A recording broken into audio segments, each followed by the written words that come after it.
Salam sejahtera semua. Okay, hari ini kita masuk kepada unit 7. Okay. Kualiti perkhidmatan awam, aspirasi pembangunan negara. Okay, aspirasi. Apa maksud aspirasi tu? Okay, aspirasi ni dia macam keinginan, okay, kehendak kita, okay, ke cita-cita kita, okay, ke arah. Okay, kualiti perkhidmatan awam ni ke arah untuk membangunkan negara kita. Okay, itulah maksud tajuk dia yang sebenar. Okay, kita tengok dia punya pengenalan. Okay. Kualiti perkhidmatan awam, aspirasi pembangunan negara. Okay, maksud dia perkhidmatan awam ni merupakan nadi pembangunan negara. Okay, nadi. Bayangkan nadi. Kalau tak ada nadi, apa jadi? Kalau kat tubuh manusia ni nadi dah tak ada. Maksudnya dah mati kan. So, bagaimana kat sini kita boleh tengok bagaimana sesebuah negara itu sangat-sangat memerlukan perkhidmatan awam untuk menghidupkan sesuatu negara itu. Fungsi perkhidmatan awam adalah untuk menyediakan perkhidmatan yang berkualiti tinggi. Walaupun kos yang tidak tinggi tetapi perkhidmatan itu berkualiti tinggi. Hal ini penting bagi memastikan pelanggan berpuas hati. Pelanggan berpuas hati dengan perkhidmatan yang diberikan. Oleh itu, pelanggan harus menghargai kecekapan perkhidmatan awam yang telah disediakan. Kita dah terima perkhidmatan yang bagus, yang elok, yang baik daripada perkhidmatan awam. Jadi, kita sebagai pelanggan kenalah menghargai kecekapan perkhidmatan awam itu. Bagaimana nak menghargainya? Nak bagi hadiah, nak bagi apa? Nak bagi duit? Tidak. Cukup sekadar kita mengucapkan terima kasih dan senyum. Itu pun sudah cukup memberikan mereka merasa dihargai. Untuk meningkatkan kualiti perkhidmatan awam dari semasa ke semasa, beberapa idea baru telah dilaksanakan. Telah maksudnya sudah dibuatlah. Kita tengok apa yang telah perkhidmatan awam ni sudah buat untuk dia menjadikan sebagai aspirasi pembangunan negara. Setiap idea baru ini bersifat inovatif. Inovatif, apa maksud inovatif? Inovatif ni dia mencipta sesuatu yang diciptakan untuk menjadi lebih baik, lebih berguna. Fleksibel. Fleksibel ni pula dia contoh macam apa? Boleh diubah. Boleh disesuaikan mengikut masa dan keadaan. Itu fleksibel. Praktikal. Praktikal dan juga melibatkan kos yang berpatutan. Contoh idea, ni contoh idea. Contoh idea baharu bagi meningkatkan kualiti perkhidmatan awam. Yang pertama, aduan tentang perkhidmatan bas dan teksi secara dalam talian. Bagaimana kita tak puas hati dengan jadual gerak bas ataupun teksi. Mungkin telah menjejaskan pergerakan kita, aktiviti kita seharian. So, kita boleh buat aduan secara dalam talian.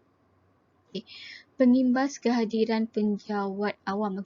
Pengimbas ni macam punch card lah. Macam kita nak punch card. Kalau dulu lah. Just tanda tangan je. Masuk kerja tanda tangan, balik tanda tangan. Sekarang dah punch card. Ada yang lebih moden. Menggunakan pengimbas cap jari. Ada yang menggunakan pengimbas retina mata. Sebab dia nak mengelakkan berlakunya manipulasi kat situ. Contohnya kawan tolong punch card ke, kawan tolong sign ke. Bila kita menggunakan sesuatu yang imbasan yang ada dalam diri kita, kita tak boleh nak tipu lah. Waktu kerja anjal ni maksudnya waktu yang kita ada pilihan. Contohnya biasa waktu pejabat 8 pagi hingga 5 petang. Sekarang ni dah banyak dah agensi-agensi yang dia buka kerja anjal. Contohnya boleh datang kerja pukul 7, balik pukul 4 petang. Okey, datang kerja pukul 9 pagi, balik kerja pukul 6 petang. Okey, kenapa dia diberikan masa macam tu? Sebab pertama urusan anak kan. Yang kedua mungkin nak mengelak daripada kesesakan lalu lintas. Okey, jadi dia gerak lambat. Pukul 9 baru mula kerja. Pukul 6, okey, orang pejabat dah balik. Okey, pukul 6 dia baru balik. Jadi dia dapat mengelakkan kesesakan lalu lintas. Okey, contoh lagi aduan awam secara dalam talian. Okey, sekarang ni banyaklah. Okey, kalau dulu dia aduan secara bertulis.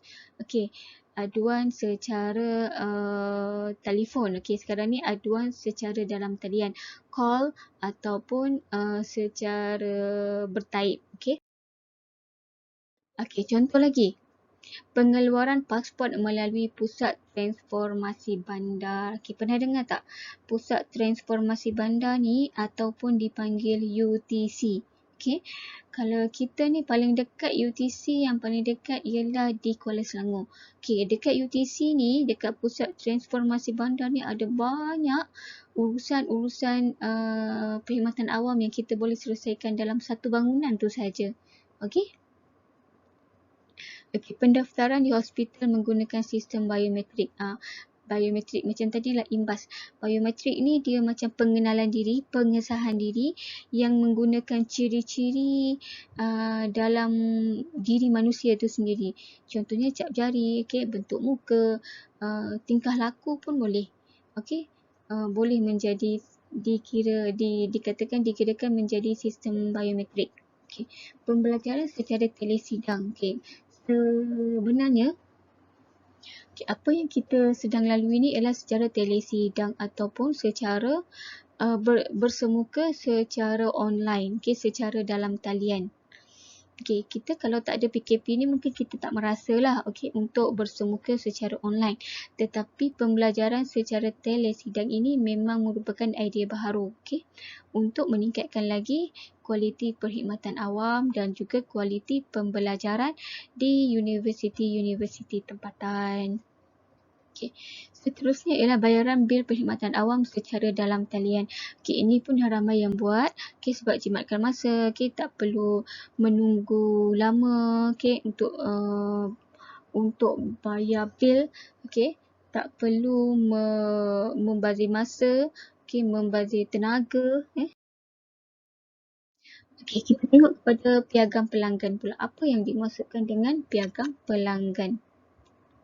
Jaminan sesebuah jabatan tentang perkhidmatan yang disediakan. Setiap perkhidmatan awam akan ada piagam pelanggan, jaminan, garanti. Bagaimana sesebuah jabatan tu akan menyediakan perkhidmatan mereka. Ia menerangkan tentang jenis perkhidmatan yang ditawarkan oleh sesebuah perkhidmatan awam itu.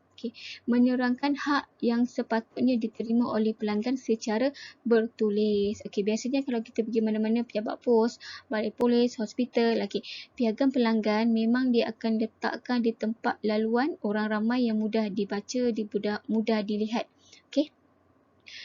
Piagam pelanggan ini bertujuan untuk menjamin perkhidmatan yang lebih cekap, lebih tepat, selamat, menepati masa, boleh dipercayai, mudah diperoleh dan mesra pelanggan.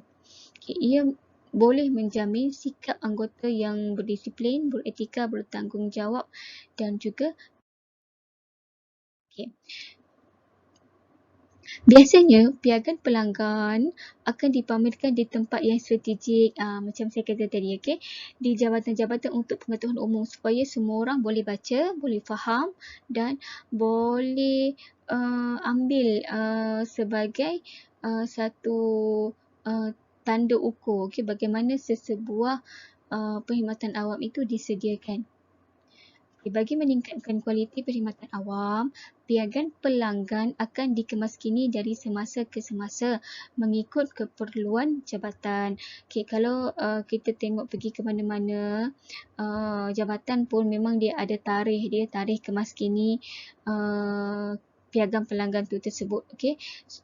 Biar ianya nampak macam selaras dengan perkembangan semasa. Mengambil tindakan susulan.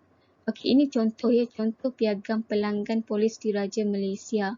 Okey, antara piagam pelanggan Polis Diraja Malaysia ialah mengambil tindakan susulan kepada semua aduan yang diterima secara rasmi dalam tempoh 3 hari bekerja dari tarikh penerimaan. Melayan dalam tempoh 15 minit selepas mendapat nombor giliran. Bertindak atau berada di tempat kejadian dalam tempoh 15 minit setelah menerima maklumat kejadian. Okey, ini contoh. Sebenarnya banyak lagi, panjang lagi. Okey, ini adalah ringkasan piagam pelanggan Polis Diraja Malaysia. Okey. Ada lagi perkembangan siasatan kes dalam tempoh 4 minggu dari tarikh laporan polis. Ini pula ialah piagam pelanggan Hospital Queen Elizabeth II, Sabah. Setiap pelanggan boleh mendapat perkhidmatan yang sewajarnya daripada hospital tanpa mengira umur, jantina, keturunan, agama atau taraf sosial ekonomi. Setiap pelanggan yang ditakrifkan sebagai dalam keadaan kecemasan akan diberi perkhidmatan yang segera. Setiap pelanggan akan dilayan dengan baik, mesra, bertimbang rasa, hormat, bersopan santun, jujur dan ikhlas. Setiap pelanggan akan diberi perkhidmatan sebaik mungkin secara profesional. Okey, ini adalah contoh piagam pelanggan, dalam buku teks pun ada. Okey, jadi awak boleh faham dan boleh cuba jawab soalan yang akan saya berikan selepas ini. Okey, itu sahaja untuk hari ini. Terima kasih.